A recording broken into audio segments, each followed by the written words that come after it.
Okay models, so today we're going to do a bit of an inbox review of our Revell Lancaster B3 Dambusters. This one here has been given to me by a friend in the club, so thanks very much mate for giving this to me to do a review on. He's also going to allow me to build this one, although he's going to paint it himself, but obviously I'm going to have to paint the inside to put the fuselage and that together, but he's going to actually do the rest of it afterwards. So I'm really looking forward to actually doing this build. I love the Lancaster. Who doesn't? Everyone loves them. So this one here is the Revell one. I've never actually had a look at one of these kits, so I'm quite excited to dig into this and have a bit of a look through it. I had a little bit of a quick, I pulled them out before and had a quick look in there, and yeah, it does look really nice, but I'm looking forward to going through it with you guys now on the camera. Box art, like usual, just beautiful stuff.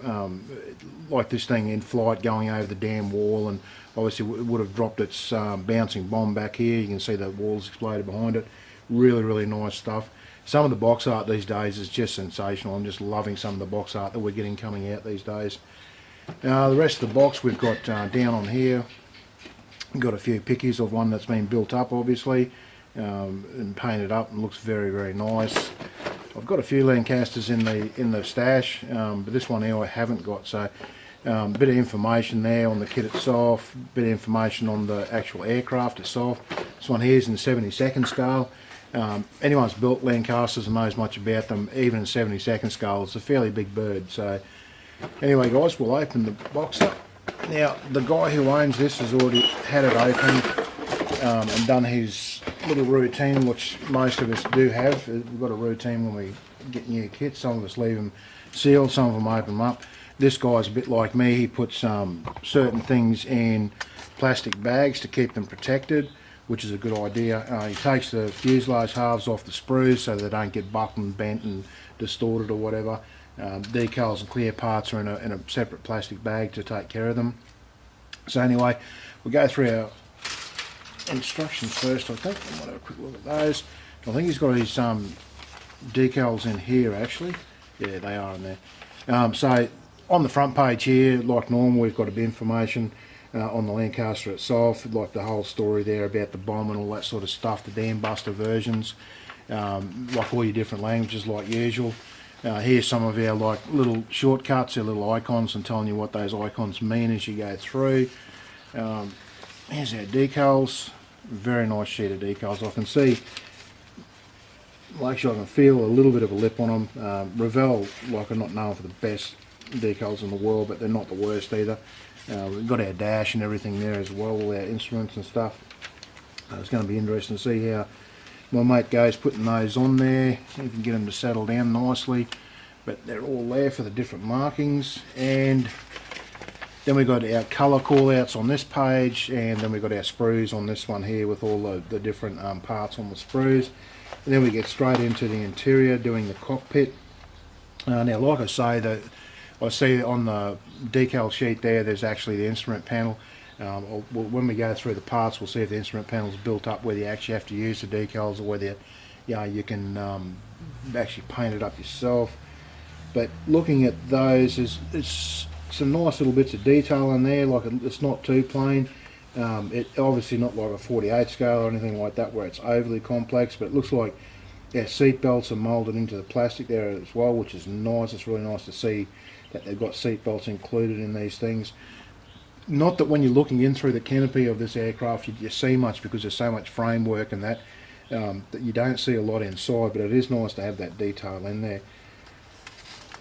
That's all fairly standard. Make sure we go to the right page. Okay, and looks like we've got the base, the floor base going on here. Looks like there's a bit of a wing strut going on up here, like a bit of a cross frame to sort of hold the wings up, I guess, or something like that. But yeah, we'll see that as we put it together, I suppose. Clear glass for all our little tiny windows. So they're in rods with the little bubbles poking through, which is a good idea. I love that, rather than little separate ones where you've got to cut them out separately and put them in individually. It can be a real pain to do that. Even these guys down here are on the bar, so that's really nice. That's a great idea that they do that. Got our little tail wings here by the look of it going together in two parts. Yep, and then they get poked through at the back there, because there's a spar there, and then they must get stuck onto there. Then our main wings going together, And here's our main wings, and yeah, and our tail wings going on down here.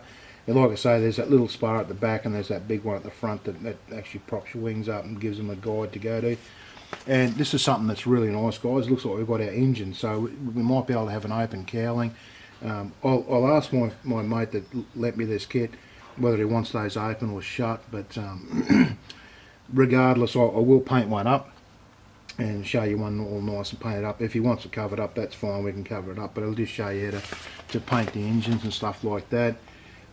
He may not want it open because I know it is a pain to paint around open hatches and stuff like that. It can be really painful, and he might just want to do it like a nice easy job on painting it, which I can't blame him for that. Then we got our, looks like our bomb hatches and things like that, wheel struts. Oh no, these are inside for our wheel bays going in there, and it looks like there's a little bit of detail going on them too. They're not just not all sort of just engraved in there, so that's quite nice. Here's our engine going on to its arms, placement arms, going inside the cowling, and they got spinning props by the look of that. The way that's set up there, we'll have a spinning prop, so that's really nice. And then that whole unit gets stuck onto the wing down here, which is awesome. And same on the other side, but then we got like the little bits going on around the cowling here, exhaust, things like that. So that's all fairly straightforward, guys. But I'm amazed at just how detailed that is, like with the amount of like little pieces that go to make that up. That's really nice. Like sometimes you only got like 2 or 3 parts to put those together, and it's all moulded in. And some of the older kits are fairly plain. And so that's our outside engine going on there. Then we've got our landing gear starting to go together here. That's in 3 parts. So you've got your main ones there, and then you've got your struts that hold it up and let it down sort of thing, your hydraulics. And then you've got some more up underneath there, down on this step here. Now this must be, yep, looks like you've got, I have seen this before, where you've got your landing gear in one piece that you can have these closed and put it over. And then if you want it opened up like we will, it should be sitting on the wheels, you've got to cut that in half. There'll be a groove in there that you cut down and open it up. Clean the edges up obviously, but we'll go through that when we do the build. And there it is going together with its closed, when you want it closed for the outside or inside, depending on which one it is. Then we got down the bottom here, the cover going on the underside, and this one here, obviously this is our bouncing bomb with the spinning gear and that to get her up to the right revs to make it bounce across the water. And then that gets attached. So what I'll probably do, again, I'll ask my mate, we might leave that off, we'll leave it off, and he can paint that separate because it might be a bit painful to do it when it's on the aircraft. And plus, we don't want anything that delicate where you're going to knock it off, bump it and knock it off there while we're building. So tail landing gear goes together 3 parts there. Our machine gun for the nose, that's our nose one, yep, that's right.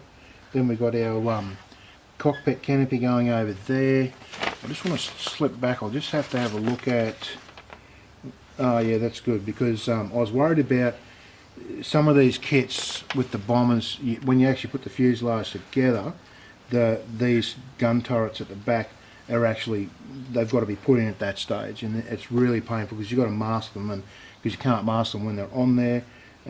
So I'll be able to leave all that off, and my mate will be able to do all that when he wants to do the painting section. Obviously I'll dry fit them to make sure they're going to fit on there okay for him, so that he doesn't have to do any work to make them fit, but that gives him the option then to do all the masking and that. I'm just looking over here. Here's our side panels for our main canopy there, those 2 bubble windows that go into the sides of your mainframe there. And then the covers over the back. And here comes the rest of our turrets by the look of it here. our tail turret. Props going on there.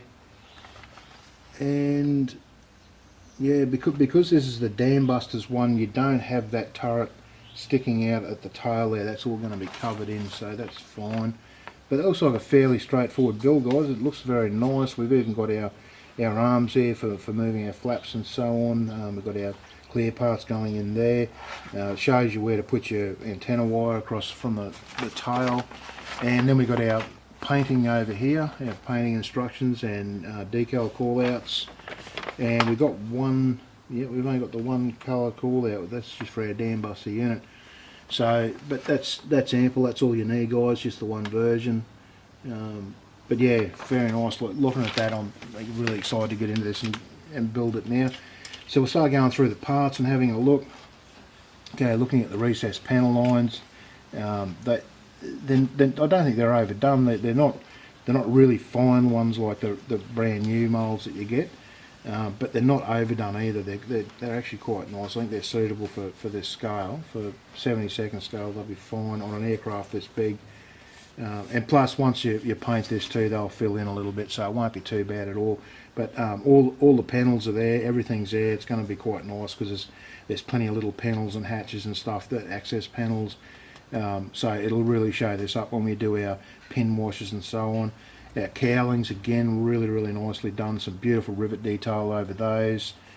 And then our seats, and these are the seats we're talking about with the, it's got the seat belts built in there, which is really nice. That's a nice touch, that.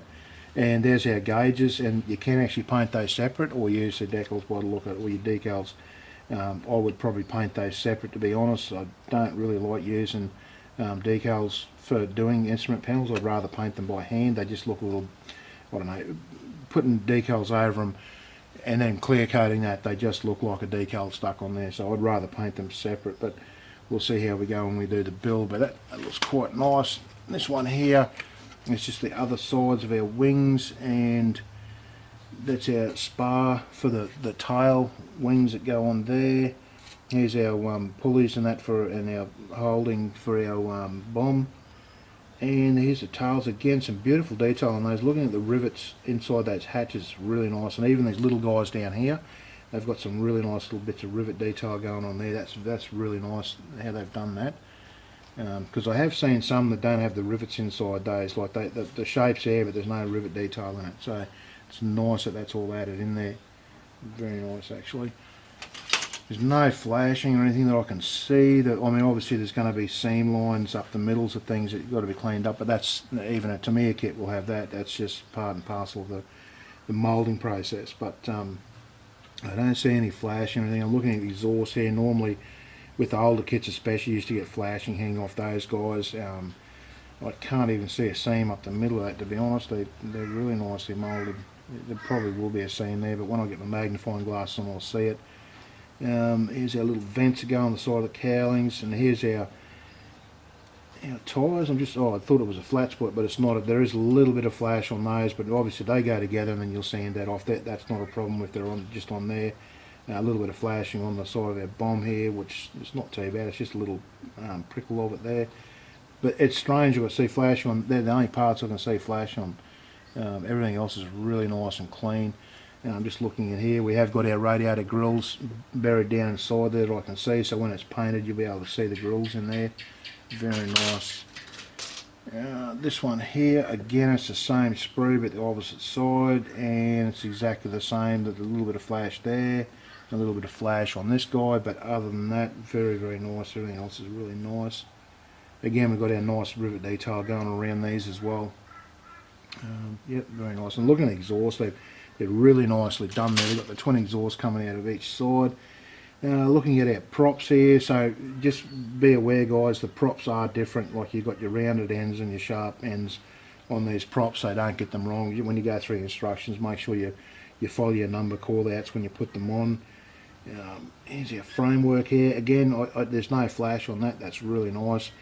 Part of our landing gear. You see how fine that is, and the way it's actually attached with really thick sprue points there, so that might be a little bit of a cutting those off. You're just going to have to take it very easy, very gently taking them off there, but they look quite nice. I'm looking at Injector Pin Marks too. They're all in the right places. They're all inside. We're not going to see them. This guy here, again, it's all the little aerials and so on. Again, they're really nice. No, I can't see any flash on them. There is a like a seam line running up the middle of there, which that's typical. That's not a problem to clean up though, because it's not like they're overly fine. This guy here, the tip of that might be a little bit fine, but you just take it careful with fine parts like that. But they're actually quite nice for the size of them. And here's the undercarriage, where a bomb's going to be actually sitting in here or hanging from underneath here. But again, no flash. I can see. There's a little bit of flash down along there, but that should clean up nicely. It's not in a bad spot, it's in a quite a good little spot to be cleaned up. Really not sure. Oh, that's, yeah, really not sure what they are, but they look to be nicely moulded. Now here's our fuselage. Now, looking at these, and this does happen in a lot of kits, this is not too bad, but there is injector pin marks. You can see one there, they're all through it. But they are in places where you're not going to see those. By the time you put your cockpit in there, that one will be covered. That one's underneath that housing there, you won't see that. And these windows are too fine, far too fine, to see those injector pin marks from the other side. So even though they're there, they shouldn't take any cleaning up because they're just not going to be seen.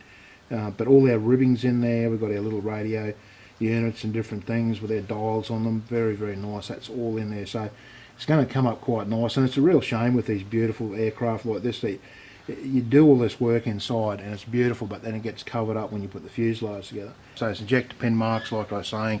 They're in an area where you're not going to see them. And I'm just looking at the other half. It's got them in the same place. Obviously, it's just a reverse of the other side. So, but yeah, exactly the same as the other side. You're not going to see them where they are. So once this is painted up, when it's open like this, they might look a bit ugly, but you know once that goes in there, the cockpit and everything's going to cover those ones. That one there you won't see because it's just right up underneath there. Yeah, there's nothing that's going to be spotted at all. So I'm not even going to worry about cleaning those up. I'll just paint that. But yeah, that's quite nice with all the ribbing and that in there. And got our last sprue here. Now this guy here, this is our tail wings, upright tail wings obviously. Again, some really nice rivet detail in around these, the little engravings and that, which is nice. I know some people would say that the panel lines are a bit thick, but you know, for 72nd scale, but on a big aircraft like this, once it's all painted up, and like I say, you put an undercoat and then your base coat and stuff like that over it, it does fill those in a little bit, so they won't look too overdone. And I have seen this build up. It's a nice aircraft, so yeah, that looks alright there. We go on to our clear parts now. My mate who lent me this has put them in a clear bag, which I recommend that people do. It just protects your clear parts. It's something I've got in the habit of doing now too as well, putting them in separate plastic bags.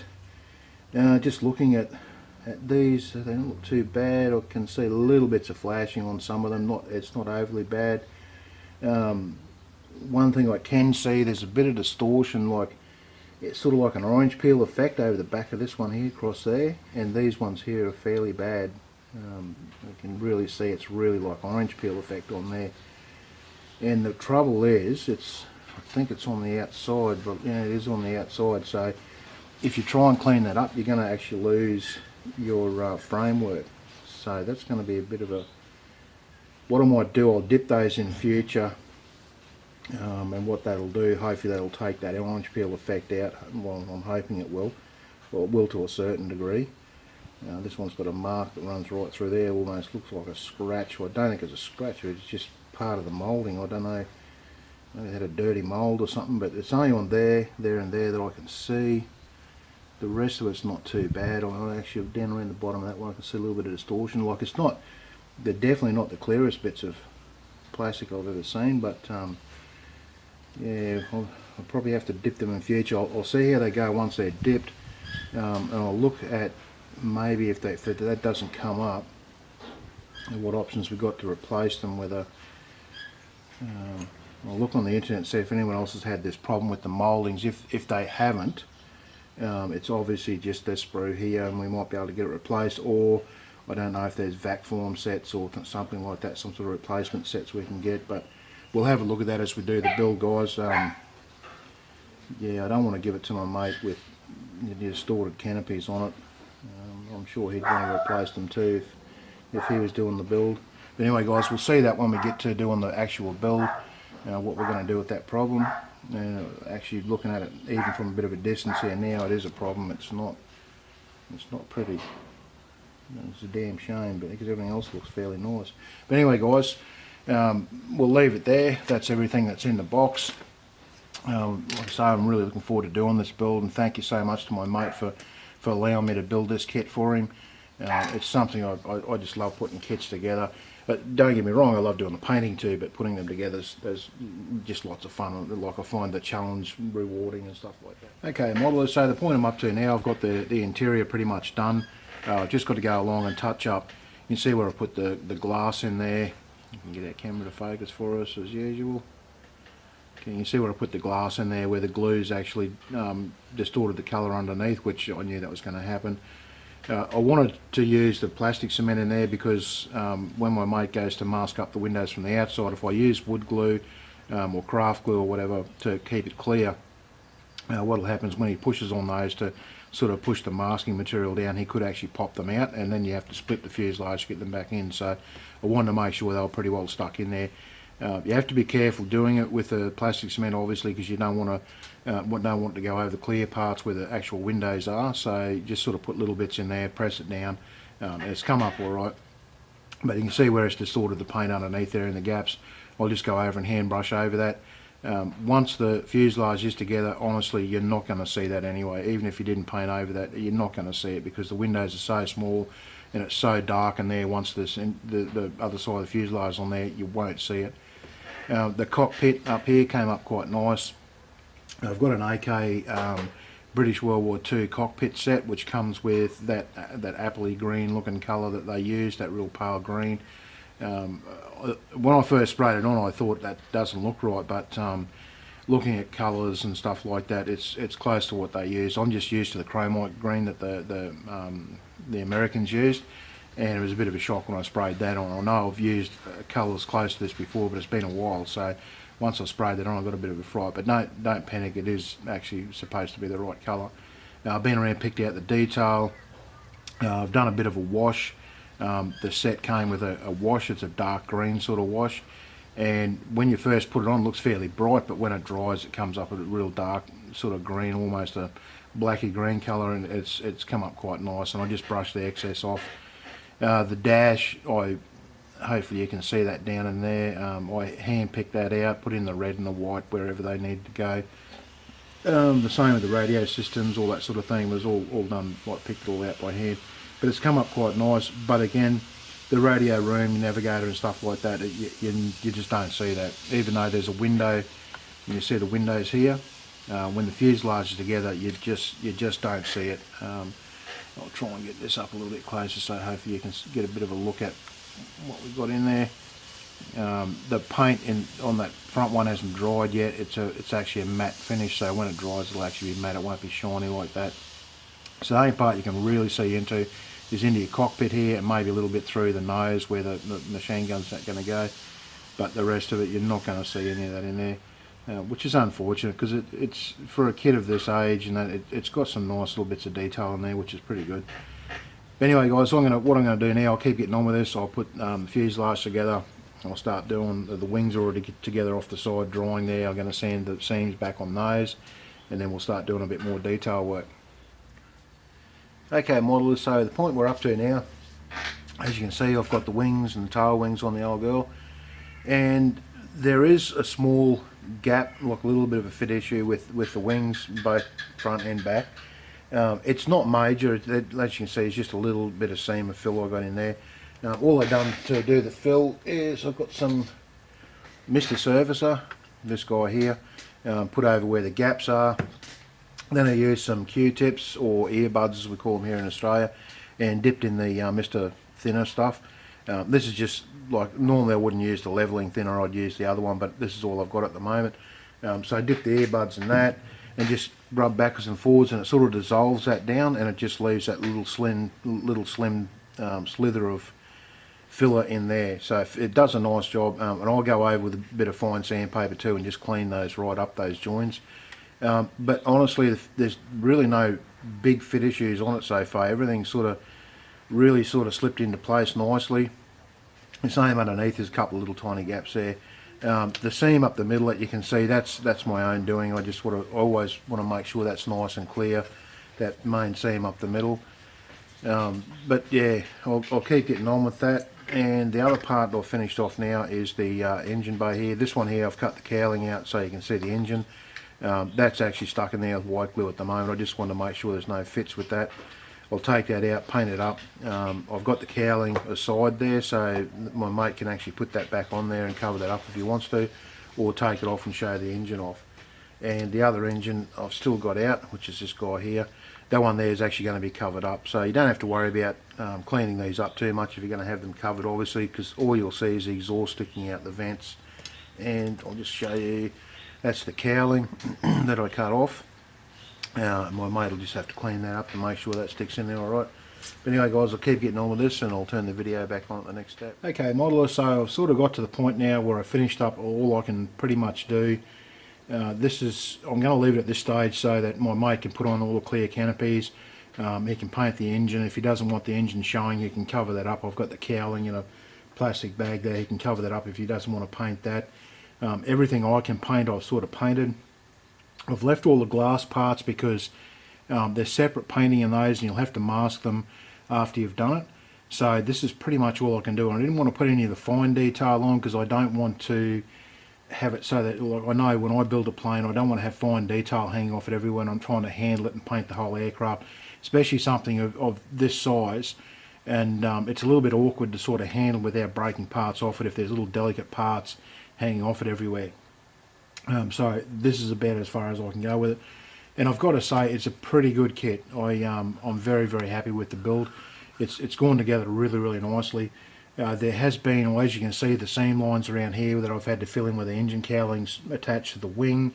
The fuselage halves went together not too bad, but it was just the way I glued it. I've sort of sanded those back and made them nice and clean. Probably the only part is where the actual bomb goes underneath here, like this recessed part in here, doesn't go together all that great. Like there's a few little gaps and stuff like that obviously you can see that I've had to fill in and sand back. It's up to my mate if he wants to rescribe lines and stuff like that. He can do all that sort of stuff, but where I've done the sanding, I've rescribed lines up the front here, up around the tail. Everything that I could rescribe I have. I'll give the whole thing a quick sort of rub over with some fine sandpaper just to sort of rough the surface up a bit, so when he goes to put paint on it, it's not actually going to like, you know, orange peel off it or anything like that. It should stick to it okay.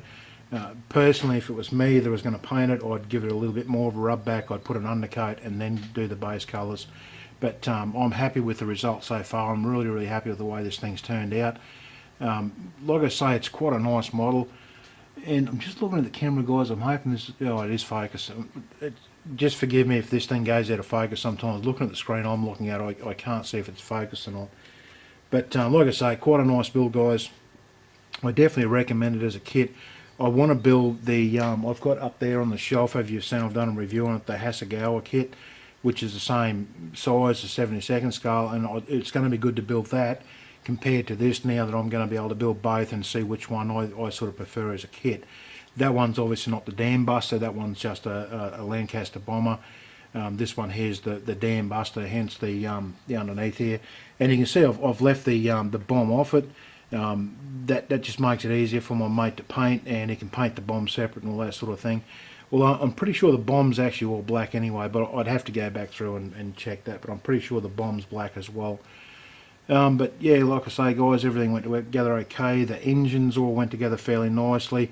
Just be careful if you do this kit and you put the engines in there, make sure you get them centered nicely, otherwise what happens is you'll have exhaust sticking way out one side and just about buried on the other side. So make sure your engine is definitely sitting centered. These ones here, the exhaust on the inside don't come out as far as the ones on the outside, but it's just the way you've placed the engine in there.